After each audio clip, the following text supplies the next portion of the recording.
Hello Serie A fan. 2020 is over, Scudetto is back. We find the table much as we left it. Christmas champions Milan cling on to the crown, a resurgent Juve put them to the sword, and Inter's run of 8 comes to an end. Elsewhere, emotional managers make the headlines, alongside ill-advised players breaking restrictions. All that and more in this episode of Scudetto. Hello Serie A fan, and a Happy New Year. Hope you have all had a very good break. Just before I introduce the panel, a quick announcement. You will notice that it's not a Tuesday, and that is because due to the lockdown-related time constraints, additional responsibilities, i.e. children, we've had to change the day. And for that same reason, we're also going to be doing mini episodes until further notice. So Kenny, with that in mind, Happy New Year. Tell us about your break. Happy New Year, Oscar. Yeah, it was good. It was good. There was quite a lot of alcohol consumed, which is why I'm going for an alcohol-free beer tonight on tonight's show. Just not dry January, just a couple of weeks of abstinence, which Boaz disapproves of course. How was your break? Yeah, it was good. Similarly, I am actually on the full dry January. I've chosen myself a ginger beer. It's called a pimento, and it's just insanely spicy. You witnessed my reaction on video to trying it. I did. Listeners are very lucky that this is not a visual format because my face just tells it all. But yeah, so my alcohol-free beer is a Brewdog Nanny State. I'd like to feign ignorance when I open it, but I've actually had it before. And as far as the alcohol-free ones go, it's probably my favorite one. So yeah, probably is the best one. I'm generally in agreement with Baz on alcohol-free beers, which is why I'm drinking ginger beer, which is much nicer. Boaz, Happy New Year. How are you? I'm doing pretty well overall. I was gonna register a protest vote and bring in a standard Israeli lager, namely because I have about 20 of them in my house. But I just remembered that my mother called me up and said, "Hey, don't you drink beers on that podcast? I bought you a beer." And she brought me a single bottle of beer, which happened to be an IPA. So I'm going to try that. It's a Shapira IPA. Okay, so yeah, apologies for all of the teams that we don't talk about and talking points that we don't get to. We have to start with the kind of most recent and the biggest game probably that took place over the period. Juventus last night beat Milan 3-1 at home. We'll start with Juventus because we always start with Milan, but Juventus went into Christmas having lost 3-0 to Fiorentina. Since then, kind of come out all guns blazing, really, haven't they, Kenny? Yeah, they have done. It's difficult to know with Juventus because a couple of times so far this season, I've thought they've turned a corner. Certainly, they put together 2 very good results since coming back from the Christmas break. I actually thought the Milan game in particular, they looked. It was a really good game. Could have gone either way.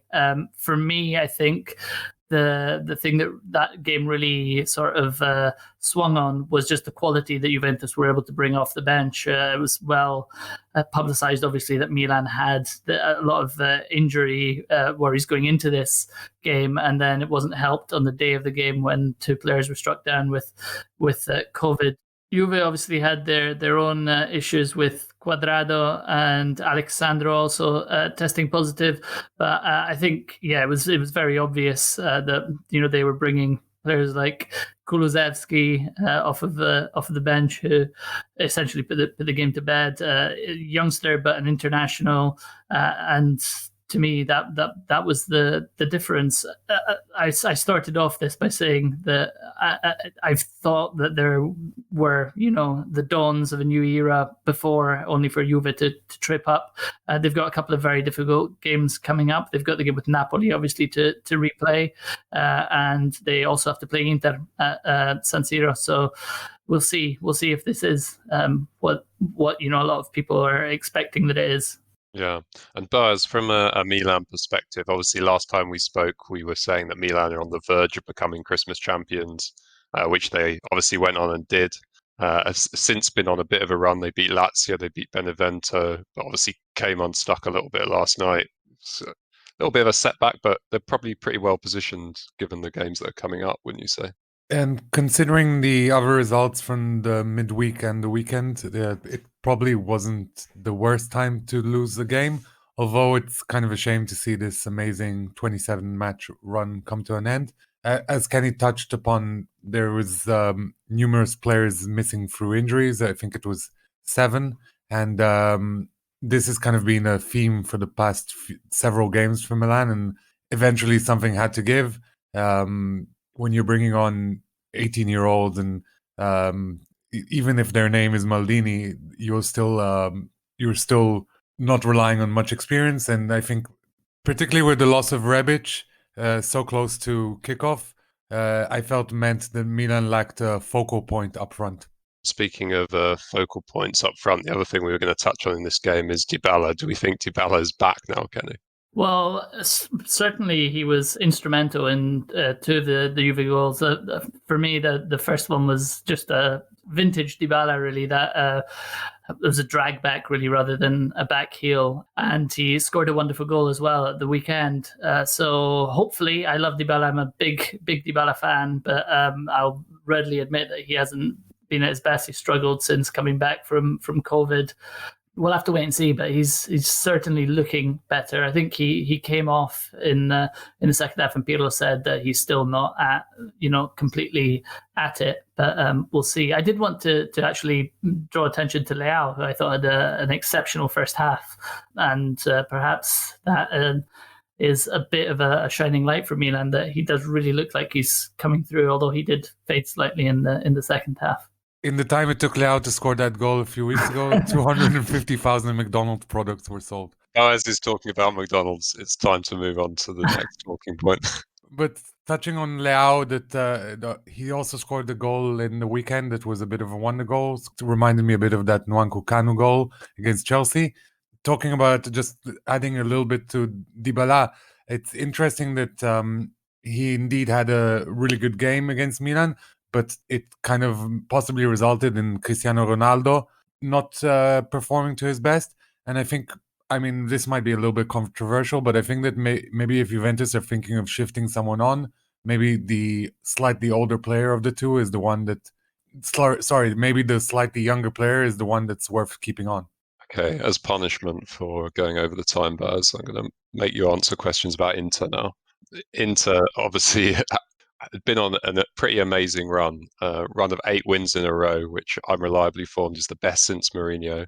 No other managers put more than 7 in a row together since. They were down at half-time against Crotone 2-1 and came back to win 6-2. They're down last night at half-time against Samp and failed to come back. Kenny, you watched that one. What was the difference? Well, the difference was the opposition. Sampdoria were very, very well organized, and I haven't seen that much of Sampdoria in sort of entire games this season, but I saw a few back-to-back, including the Atalanta game. And what I mentioned about that one, where they actually beat Atalanta, was how well organized they were and how purposeful they were on the break and how clinical they were. The same was true against Inter. Obviously, there are a lot of caveats to this. Inter, Alexis Sanchez in particular, missed a penalty. Apparently his 8th out of his last 12, which is a pretty damning stat. I think we were talking about how bad Zlatan's penalties were, but that's not an enviable statistic. How is he still taking them? Well, yeah, good question. But yeah, it really did look... I was speaking to you guys during the game, and it really did look like they could have played on for another 90 minutes and not got the equalizer, really. Sampdoria were really, really well organized. Some great keeping as well. It just wasn't... They can't keep on giving themselves these mountains to climb. Sooner or later, they're going to come up short. You can't keep giving teams head starts. Yeah, certainly. And they've, as mentioned before, they've got some tough fixtures coming up. The one that you mentioned against Juventus next game, they've got Roma. Could see a bit of a gap start to open up at the top there, could we, Baz? It's definitely going to be a narrative-filled couple of weeks. I'm not sure if Milan, with all their absences, can recover from this loss quickly, although Pioli's words suggests they're already back in training with the right mind. But I also wouldn't discount Inter winning one or two of these games. They're a very emotional team, and kind of like their manager, and you just never know what you're going to get with them. Yeah, that's a good segue, emotional managers, because the last talking point is, the penultimate talking point, in fact, is Napoli 1, Spezia 2. The Gattuso quotes after that game were quite an entertaining read or watch, weren't they, Kenny? Yeah, I mean they're pretty damning if you're a Napoli player. I'll read his quote out, which was, "We're throwing away the league. Everything burns, but we have to understand why certain things happen. Every defeat has been the same. 60 shots in our last 2 games, total dominance. But at the first moment of difficulty, we do unbelievable things.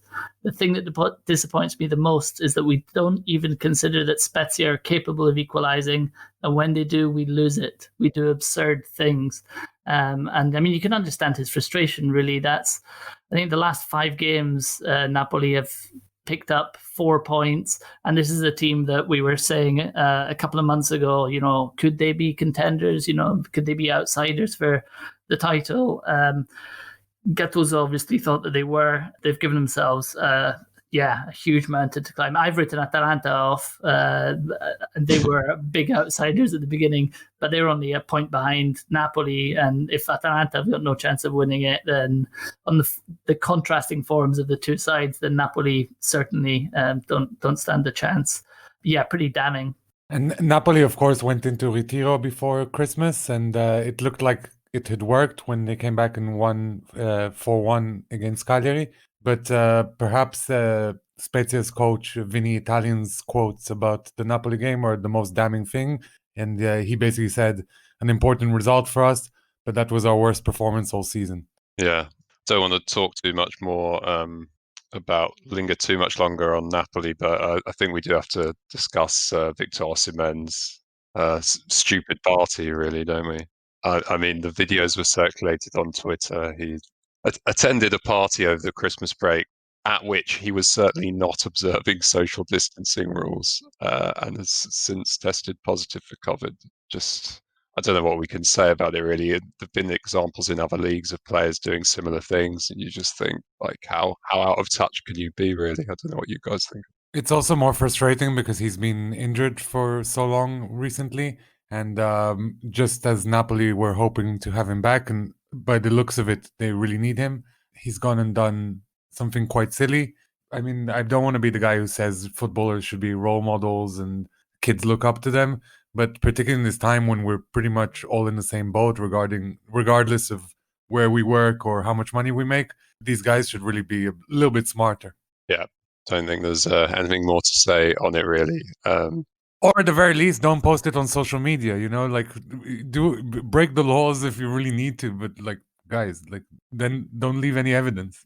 Just to say, though, to Osimhen's credit, and I'm not sure if it's to his credit, he has acknowledged, held his hands up and apologized. He does there is a slight excuse in there, which was it was a surprise party. I wasn't aware of it, but presumably you should be carrying a mask around anyway, buddy. But yeah, I mean, he said it was a mistake. I shouldn't have done it. I apologize. Gattuso as well has handled it very well, I think. I don't want to keep going on about how well Gattuso handles these situations, but he basically said, look, the guy did something stupid. He knows he did something stupid. But I've got, I hold my hands up as well because I was the one who sanctioned his trip there. And if you're Gattuso and that is true, then you've got to be feeling pretty let down now if you sanction a trip home for one of your players and then they let you down in that way. But I guess move on. It's in the past now. Yeah, Gattuso's a great man. He would have chinned Joe Jordan, and that's what I've got to say about it. On the topic of Atalanta, we were going to talk about Atalanta, but we don't really have time. I mean, it's all going a bit wrong. Or it was all going a bit wrong for them earlier in the season. But since they beat Ajax, they've put a bit of a run together. Last 2 games, they've scored 8 goals, and they're now just 2 points off Juve in 4th. Yeah, probably won't go into it much more than that. Kenny, you've got a couple of honourables from the Atalanta camp, though, haven't you? Yeah, so the first one, and it comes with an apology if I'm butchering this name, but the first one is for Atalanta's new right back. They have cover for Hatibor at right back now, which is Miele. I believe it's pronounced, but yeah, apologies if not. But the reason for the honourable is that he was brought in at Genk to replace a certain outgoing Timothy Castagne, and now he is being brought in at Atalanta to essentially replace a certain Timothy Castagne.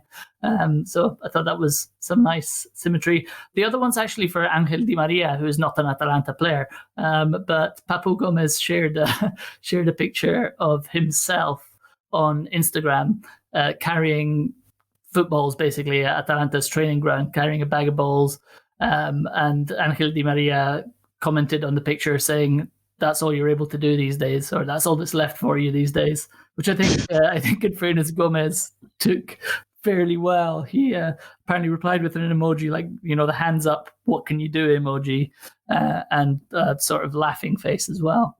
Yeah. Oh, also, before we do move on, it's not an honourable mention, but worth noting that Ilicic is absolutely back on it for Atalanta, so that's looking very good. Yeah, hopefully he's not carrying a sack of balls by the end of the season. I'm just going to give a quick honourable to Roma. We're not going to talk about them, but since they lost to Atalanta, they've won 3 games in a row, scored 7 goals. Mkhitaryan is in absolutely sizzling form. I think he's scored 9 goals this season, and a handful of assists as well, and really just a joy to watch at the moment. Boaz, you have an honourable for Lukaku. Romelu Lukaku reached 50 goals for Inter in 70 matches, and that is 7 games quicker than the great Ronaldo o Fenomeno did. So fantastic performance. Obviously, this kicked off a bunch of people on social media saying, but do you really think Ronaldo is not as good as Lukaku and stuff like that? No, he's just reached this goal. He's reached this goal way quicker. Yeah, also worth noting on Lukaku, an interesting point. Inter have played 5 games without Lukaku in the starting lineup this season. They've won only one of those, drawing 2 and losing 2. So, yeah. And I'm not sure if we mentioned it earlier in the season, but Lukaku came out with some really interesting quotes. I think it was last month, where he said that for his first 3 or 4 months at Inter, Conte had him train with Ranocchia, who's a 1.85 m defender, just behind him, trying to turn him for every single training session, which kind of shows what kind of a manager Conte is, but also kind of suggests Lukaku's improvement in front of goal. Yeah, fair play. Definitely wouldn't have wanted to play that role personally. We've got another honourable. Quick shout out for Torino. Quick shout out for Torino, because we're not going to speak about them, definitely.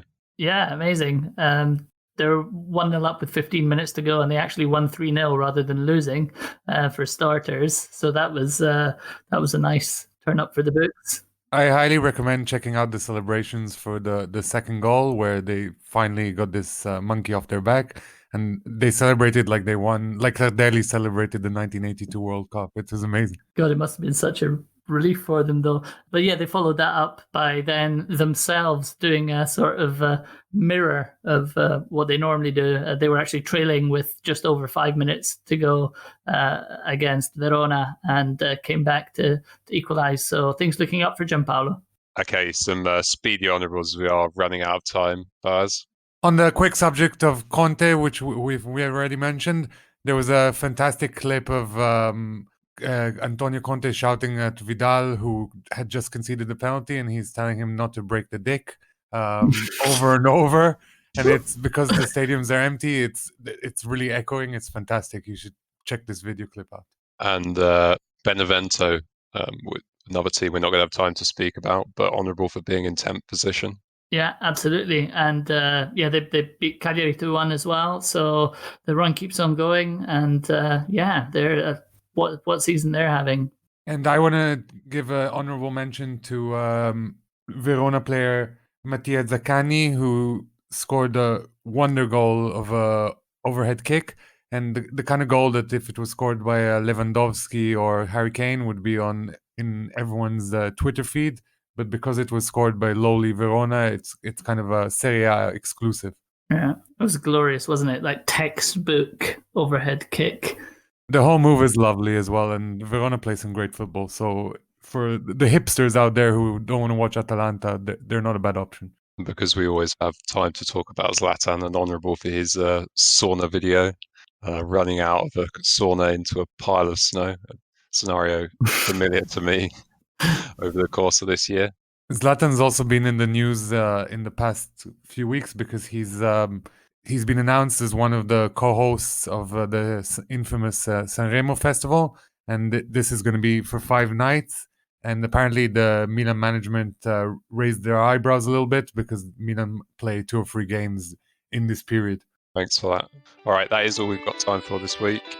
We'll speak to you around this time next week. Until then, enjoy the football.